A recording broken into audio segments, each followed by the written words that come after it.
my friends, got a little story to tell you about using cheap stuff on your boat.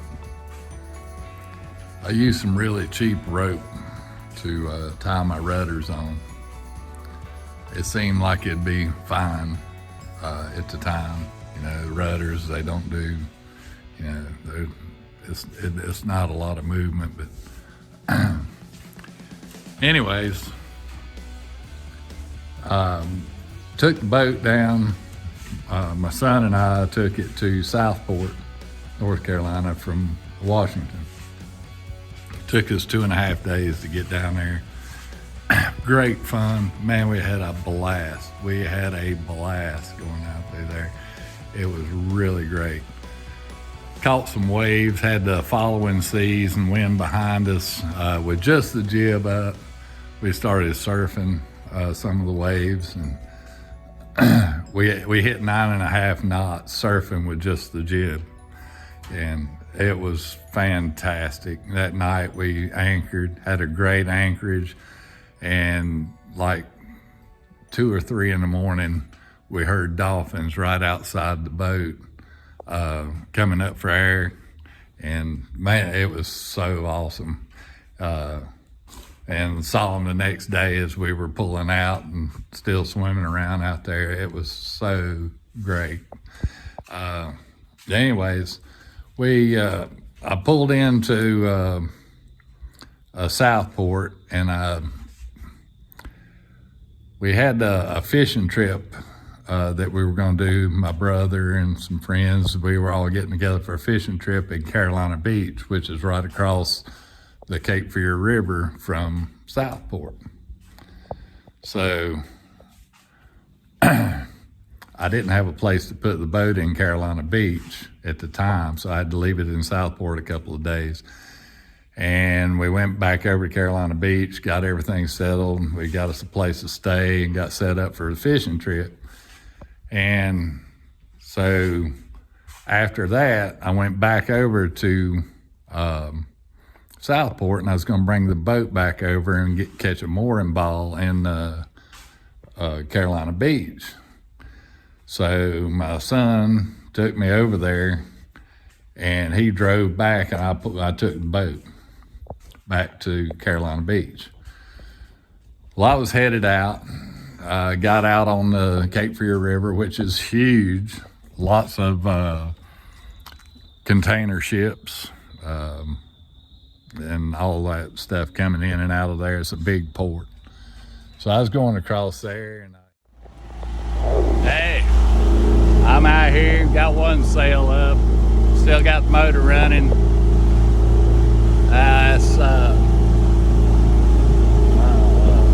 Autopilot's not working, so I'm having to hand steer all the way back. So it's gonna be a long one. All right, autopilot, and I was going to raise some sails and try to get this thing under sail, and for some reason it kept pulling off to the port side. Every time I hit the autopilot, it would go to the port side and go straight for the bank. So I had to shut it off. I couldn't figure out what was going on with it. So I shut it off, and I'm going across there. And I encountered a whole line, like 15 trawlers coming out of Carolina Beach in a row. It's like a parade, and they waked me really hard coming against me. And I don't know if y'all have ever been on a sailboat with trawlers coming the opposite direction with the wake off of those things. It's pretty horrendous, especially on a 26-foot boat. It's pretty small. So it rocked me pretty hard a few times. And that's when I figured out what was going on.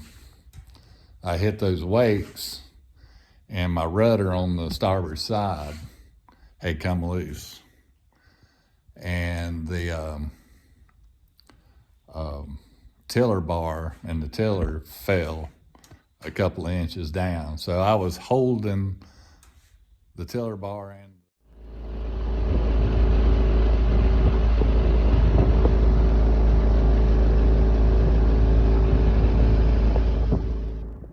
rudder up hands trying to guide this thing out through there. And I had one sail up. I had to get back down. So once the wakes subsided, I got the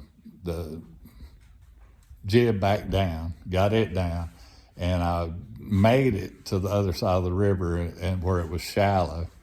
And I know that area really well. I've been there going to the Carolina Beach area since I was a baby, I guess. I don't even remember the first time that I've been there.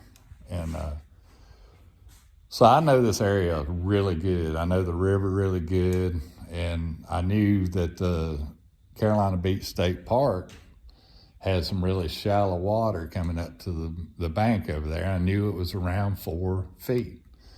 My boat has a 2-foot draft. So I pulled off the main channel into that shallow area and dropped the anchor and gave my son a call. So I called my son, and he had my truck. He came up to Carolina Beach State Park, and I anchored right off the state park there, and it was about 4 feet deep, 4 to 5 feet deep. And I was sitting out there, and when he showed up, I jumped on the dinghy, went in and got him. We brought it back out, and we motored into the shoreline, watching the depth sounder, and we got it up there. It was about 3 feet deep. And I turned around backwards and backed up to the shoreline as far as I could get until it touched and stopped. And I took both of my lines and tied them to a little Danforth anchor that a friend of mine gave me at McCotter's Marina. Mr. Allen, you saved my stuff there. You did me good, because I came in handy.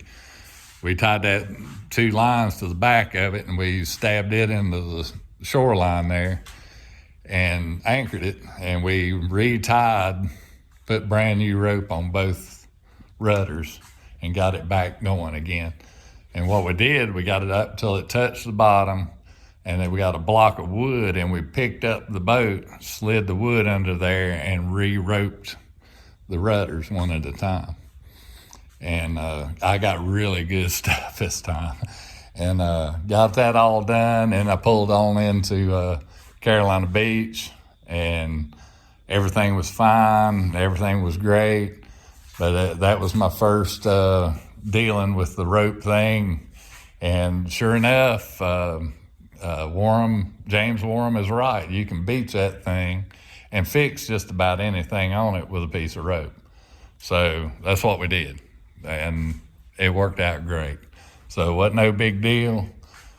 It was a little nerve-wracking at first, but man, it worked out great. And everything was great. Everything was fine. And man, it's operating like nobody's business now. So lesson is, don't use cheap stuff. I don't care where it's at on that boat. Use the best that you can find. And that's what I'm doing from now on. So I did make a mistake there. And but luckily, I knew the area. And so we stood out there in waist deep water and worked on the boat. And it was pretty cool, except for those trawlers going in and out and waking us out. Even standing there trying to work on the boat, I had to hang on to it when they went by to keep it from beating us up while we were trying to get it done. But we got it. It was awesome. It worked out great. We ended up fishing the rest of that week. And then at the end of the week, my son took my stuff back home in the truck, and my wife joined in with me, and we took off again and went from Carolina Beach to Holden Beach on the boat, and then went on down to Myrtle. And y'all will be seeing those videos coming up. I didn't get a lot of video because I was standing in waist deep water trying to work on a boat, and it was just too tough for me to get any video of it. So it all worked out. But yeah, that's part of the adventure, I guess. So y'all stick with me. We're going to keep on getting this thing done. We're going to head down to Florida. We're going to get this thing in some good weather down there and some pretty water, and we're going to see what's going on down there. Y'all stick with me. Keep giving me them thumbs up. Keep sharing the video. Man, I'm so tickled with all these new people coming on board and watching the videos and stuff. It makes me feel good that somebody is willing to spend a little time to watch a video for some old dude trying to get his dream boat in the water. So y'all hang in there and do something you love.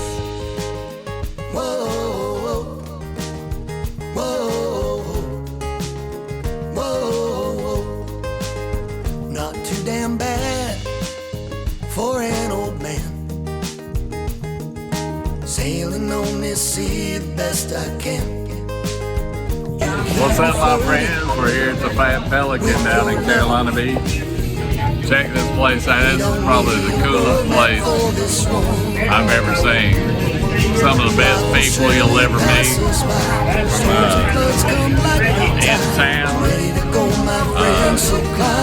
We have members of the local government here. We've met, and a lot of people seen us in their boat when we beached it, but the rudder's on. Check it out.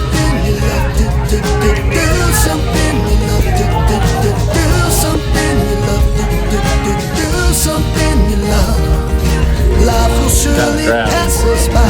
Storms and floods come like the tide. Ready to go, my friend, so climb aboard.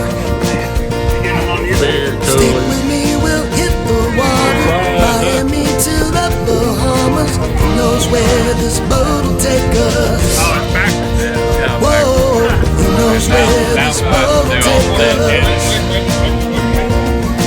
Who knows where this boat will take us? Whoa.